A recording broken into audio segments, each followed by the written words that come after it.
Les murs en paille sont en place, ils tiennent debout mais ils sont encore assez vulnérables, alors pour les protéger durablement, place aux enduits. Un bon enduit, c'est 3 couches. Mais avant ça, on commence par un petit travail de précision, le rebouchage des joints entre les bottes de paille. L'idée c'est de lisser les irrégularités et de bien solidariser l'ensemble. Et donc ensuite on applique une couche d'accroche. On étale d'abord sur toute la surface d'une botte de paille une bonne dose de barbotine, on a une vidéo dédiée pour la préparer. Puis on poinçonne avec une pioche tous les 2 cm. Ces petits trous permettent à la barbotine de bien pénétrer dans la paille en profondeur. Et ensuite, on repasse sur une deuxième couche circulaire avec la paume de la main pour bien noyer les brins. Résultat, une surface rugueuse prête à accueillir l'enduit suivant. On enchaîne alors avec la couche de corps, elle donne l'épaisseur et la résistance de l'enduit. On utilise un mélange terre-paille avec très peu de fibres pour éviter les fissures. On applique une couche d'environ 1 cm et cette couche va aussi jouer un rôle de protection contre les chocs.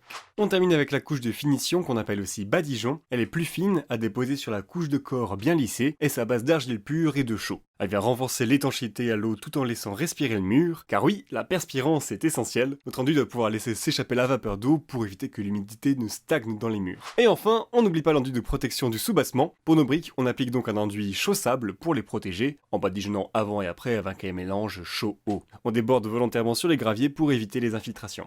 Et voilà, avec ces 3 couches d'enduit, nos murs sont protégés. La suite du chantier arrive bientôt, alors restez dans le coin.